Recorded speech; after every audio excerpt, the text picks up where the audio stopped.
로마서 10장. 형제 자매 여러분, 내 마음의 간절한 소원과 내 동족을 위하여 하나님께 드리는 내 기도의 내용은 그들이 구원을 얻는 일입니다. 나는 증언합니다. 그들은 하나님을 섬기는 데 열성이 있습니다. 그러나 그 열성은 올바른 지식에서 생긴 것이 아닙니다. 그들은 하나님의 의를 알지 못하고 자기 자신들의 의를 세우려고 힘을 씀으로써 하나님의 의에는 복종하지 않게 되었습니다. 그러므로 그리스도는 율법의 끝마침이 되셔서 모든 믿는 사람에게 의가 되어 주셨습니다. 모세는 율법에 근거한 의를 두고 기록하기를 율법을 행한 사람은 그것으로 살 것이다 하였습니다. 그러나 믿음에 근거한 의를 두고는 이렇게 말합니다. 너는 마음속으로 누가 하늘에 올라갈 것이냐 하고 말하지 말아라. 그것은 그리스도를 끌어내리는 것입니다.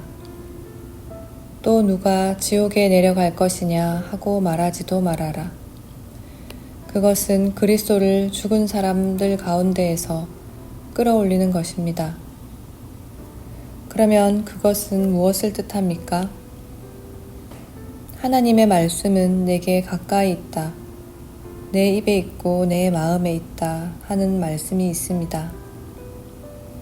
이것은 우리가 전파하는 믿음의 말씀입니다. 당신이 만일 예수는 주님이라고 입으로 고백하고 하나님께서 그를 죽은 사람들 가운데서 살리신 것을 마음으로 믿으면 구원을 얻을 것입니다. 사람은 마음으로 믿어서 의에 이르고 입으로 고백해서 구원에 이르게 됩니다. 성경은 그를 믿는 사람은 누구나 부끄러움을 당하지 않을 것이다 하고 말합니다. 유대 사람이나 그리스 사람이나 차별이 없습니다. 그는 모든 사람에게 똑같이 주님이 되어주시고 그를 부르는 모든 사람에게 풍성한 은혜를 내려주십니다. 주님의 이름을 부르는 사람은 누구든지 구원을 얻을 것입니다. 그런데 사람들은 자기들이 믿은 적이 없는 분을 어떻게 부를 수 있겠습니까? 또 들은 적이 없는 분을 어떻게 믿을 수 있겠습니까? 선포하는 사람이 없으면 어떻게 들을 수 있겠습니까? 보내심을 받지 않았는데 어떻게 선포할 수 있겠습니까? 성경에 기록한 바 기쁜 소식을 전하는 이들의 발걸음이 얼마나 아름다우냐 한 것과 같습니다. 그러나 모든 사람이 다 복음에 순종한 것은 아닙니다. 이사야는 주님, 우리가 전하는 소식을 누가 믿었습니까? 하고 말하였습니다. 그러므로 믿음은 들음에서 생기고 들음은 그리스도를 전하는 말씀에서 비롯됩니다. 그러면 내가 묻습니다. 그들은 들은 일이 없습니까? 물론 그렇지 않습니다.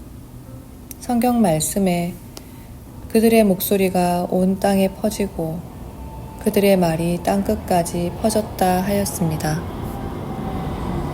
내가 다시 묻습니다. 이스라엘이 알지 못하였습니까? 이에 대하여 하나님께서 먼저 모세를 통하여 이렇게 말씀하셨습니다. 나는 내 백성이 아닌 사람들로 너희의 질투심을 일으키고 미련한 백성들로 너희의 분노를 자아내겠다. 또한 이사야는 매우 담대하게 이렇게 말씀을 전하였습니다. 나를 찾지 않는 사람들을 내가 만나주고 나를 구하지 않는 사람들에게 내가 나타나겠다. 또한 이사야는 하나님께서 이스라엘을 보고 복종하지 않고 거역하는 백성에게 나는 온종일 내 손을 밀었다 하신 말씀을 선포하셨습니다. 11장. 그러면 내가 묻습니다. 하나님께서 자기 백성을 버리신 것은 아닙니까? 그럴 수 없습니다.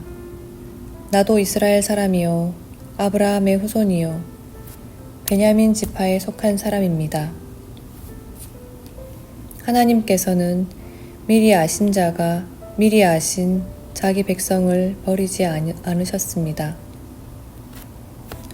여러분은 성경이 엘리야를 두고 하신 말씀을 알지 못합니까? 그가 이스라엘을 고발하여 하나님께 이렇게 호소하였습니다. 주님, 그들은 주님의 예언자들을 죽이고 주님의 제단들을 헐어버렸습니다. 남은 것은 나 혼자밖에 없는데 그들은 내 목숨마저 찾고 있습니다. 그런데 하나님께서는 그에게 어떻게 대답하셨습니까? 내가 바알에게 무릎 꿇지 않은 사람 7,000명을 내 앞에 남겨두었다 하셨습니다. 이와 같이 지금 이 시기에도 은혜로 택하심을 입은 사람들이 남아 있습니다. 은혜로 된 것이면 행위에 근거한 것이 아닙니다. 그렇지 않으면 그 은혜는 이미 은혜가 아닙니다. 그러면 무슨 결과가 생겼습니까? 이스라엘 백성은 찾던 것을 얻지 못하였지만 택하심을 받은 사람들은 그것을 얻었습니다. 그리고 나머지 사람들은 완고해졌습니다. 성경에 이렇게 기록한 바와 같습니다. 하나님께서 그들에게는 혼미한 영을 주셨으니 오늘까지 그들은 눈이 있어도 보지 못하고 귀가 있어도 듣지 못한다. 다윗도 다음과 같이 말하였습니다. 그들의 밥상이 그들에게 올무가 되고 덫이 되게 하여 주십시오. 그들이 걸려 넘어지고 보복을 받게 하여 주십시오. 그들의 눈이 어두워져 보지 못하게 되도록 하여 주십시오.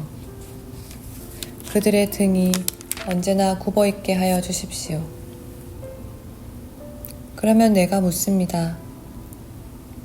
이스라엘이 걸려 넘어져서 완전히 쓰러져 망하게끔 되었습니까? 그럴 수 없습니다.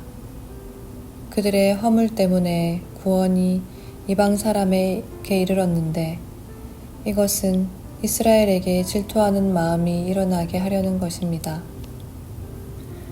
이스라엘의 허물이 세상에 부요함이 되고 이스라엘의 실패가 이방 사람의 부요함이 된다면 이스라엘 전체가 바로 설 때에는 그 복이 얼마나 더 엄청나겠습니까? 이제 나는 이방 사람인 여러분에게 말합니다. 내가 이방 사람에게 보내심을 받은 사도이니만큼 나는 내 직분을 영광스럽게 생각합니다. 나는 아무쪼록 내 동족에게 질투심을 일으켜서 그 가운데에서 몇 사람만이라도 구원하고 싶습니다. 하나님께서 그들을 버리심이 세상과의 화해를 이루는 것이라면 그들을 받아들이심은 죽은 사람들 가운데서 살아나는 삶의 주심이 아니고 무엇이겠습니까? 만물로 바치는 빵 반죽 덩이가 거룩하면 남은 온 덩이도 그러하고 뿌리가 거룩하면 가지도 그러합니다. 그런데 참 올리브 나무 가지들 가운데에서 얼마를 잘라내시고서 그 자리에다 돌 올리브 나무인 그대를 접붙여 주셨기 때문에 그대가 참 올리브 나무의 뿌리에서 올라오는 양분을 함께 받게 된 것이면 그대는 본래의 가지들을 향하여 우쭐대지 말아야 합니다. 비록 그대가 우쭐댈지라도 그대가 뿌리를 지탱하는 것이 아니라 뿌리가 그대를 지탱한다는 것을 명심해야 합니다. 그러므로 본래의 가지가 잘려나간 것은 그 자리에 내가 접붙임을 받게 하시려는 것이었다 하고 그대는 말해야 할 것입니다. 옳습니다. 그 가지들이 잘린 것은 믿지 않은 탓이고 그대가 그 자리에 붙어 있는 것은 믿었기 때문입니다. 그러니 교만한 마음을 품지 말고 도리어 두려워하십시오. 하나님께서 본래의 가지들을 아끼지 아니하셨으니 젖붙은 가지도 아끼지 않으실 것입니다. 그러므로 하나님의 인자하심과 준엄하심을 생각해 보십시오. 하나님은 넘어진 사람들에게는 준엄하십니다. 그러나 그대가 하나님의 인자하심에 머물러 있으면 하나님이 그대에게 인자하게 대하실 것입니다. 그렇지 않으면 그대도 잘릴 것입니다. 그러나 믿지 않았던 탓으로 잘려나갔던 가지들이 믿게 되면 그 가지들도 젖붙임을 받게 될 것입니다.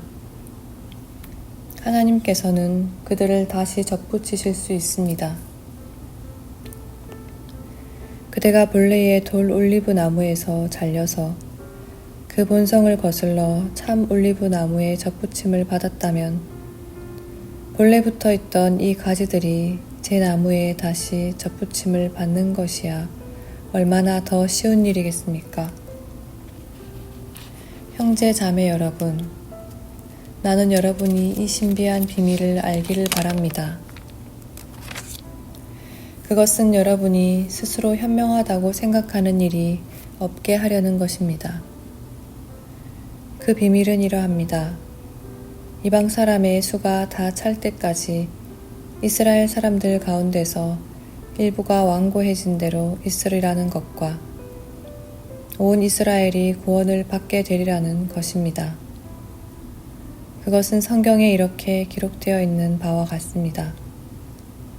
구원하시는 분이 시온에서 오실 것이니 야곱에게서 경건하지 못함을 제거하실 것이다. 이것은 그들과 나 사이의 언약이니 내가 그들의 죄를 없앨 때에 이루어질 것이다. 복음의 관점에서 판단하면 이스라엘 사람들은 여러분이 잘 되라고 하나님의 원수가 되었지만 택하심을 받았다는 관점에서 판단하면 그들은 조상 덕분에 하나님의 사랑을 받는 사람들입니다. 하나님께서 주시는 고마운 선물과 부르심은 철회되지 않습니다. 전에 하나님께 순종하지 않았던 여러분이 이제 이스라엘 사람의 불순종 때문에 하나님의 자비를 입게 되었습니다. 이와 같이 지금은 순종하지 않고 있는 이스라엘 사람들도 여러분이 받은 그 자비를 보고 회개하며 마침내는 자비심을 잊게 될 것입니다. 하나님께서 모든 사람을 순종하지 않는 상태에 가두신 것은 그들에게 자비를 베푸시려는 것입니다. 하나님의 부요하심은 어찌 그리 크십니까? 하나님의 지혜와 지식은 어찌 그리 깊고 깊으십니까? 그 어느 누가 하나님의 판단을 헤아려 알 수 있으며 그 어느 누가 하나님의 길을 더듬어 찾아낼 수 있겠습니까? 누가 주님의 마음을 알았으며 누가 주님의 조언자가 되었습니까? 누가 먼저 무엇을 드렸기에 주님의 답례를 바라겠습니까? 만물이 그에게서 나고 그로 말미암아 있고 그를 위하여 있습니다. 그에게 영광이 세세에 있기를 빕니다. 아멘. 12장. 형제 자매 여러분, 그러므로 나는 하나님의 자비하심을 입어 여러분에게 권합니다. 여러분의 몸을 하나님께서 기뻐하실 거룩한 산 제물로 드리십시오. 이것이 여러분이 드릴 합당한 예배입니다. 여러분은 이 시대의 풍조를 본받지 말고 마음을 새롭게 함으로 변화를 받아서 하나님의 선하시고 기뻐하시고 완전하신 뜻이 무엇인지를 분별하도록 하십시오. 나는 내가 받은 은혜를 힘입어서 여러분 각 사람에게 말합니다. 여러분은 스스로 마땅히 생각해야 하는 것 이상으로 생각하지 말고 하나님께서 각 사람에게 나누어 주신 믿음의 분량대로 분수에 맞게 생각하십시오. 한 몸에 많은 지체가 있으나 그 지체들이 다 같은 일을 하는 것이 아닙니다. 이와 같이 우리도 여럿이지만 그리스도 안에서 한 몸을 이루고 있으며 각 사람은 서로 지체입니다. 하나님께서 우리에게 주신 은혜를 따라 우리는 저마다 다른 신령한 선물을 가지고 있습니다. 가령 그것이 예언이면 믿음의 정도에 맞게 예언할 것이요. 섬기는 일이면 섬기는 일에 힘써야 합니다. 또 가르치는 사람이면 가르치는 일에, 권면하는 사람이면 권면하는 일에 힘쓸 것이요. 나누어 주는 사람은 순수한 마음으로, 지도하는 사람은 열성으로, 자선을 베푸는 사람은 기쁜 마음으로 해야 합니다. 사랑에는 거짓이 없어야 합니다.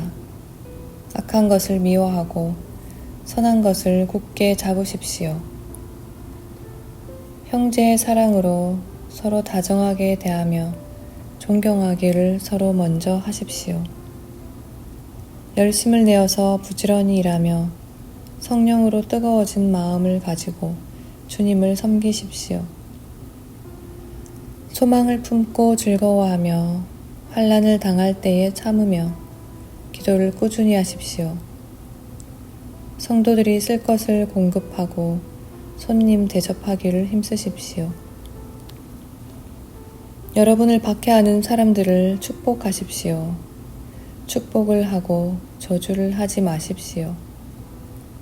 기뻐하는 사람들과 함께 기뻐하고 우는 사람들과 함께 우십시오. 서로 한 마음이 되고 교만한 마음을 품지 말고 비천한 사람들과 함께 사귀고 스스로 지혜가 있는 채 하지 마십시오. 아무에게도 악을 악으로 갚지 말고 모든 사람이 선하다고 생각하는 일을 하려고 애쓰십시오. 여러분 쪽에서 할 수 있는 대로 모든 사람과 더불어 화평하게 지내십시오. 사랑하는 여러분, 여러분은 스스로 원수를 갚지 말고 그 일은 하나님의 진노하심에 맡기십시오. 성경에도 기록하기를 원수 갚는 것은 내가 할 일이니 내가 갚겠다고 주님께서 말씀하신다 하였습니다.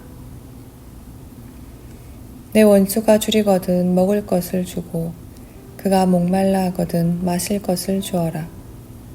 그렇게 하는 것은 내가 그 머리 위에다가 숯불을 쌓는 셈이 될 것이다 하였습니다. 악에게 지지 말고 선으로 악을 이기십시오. 아멘.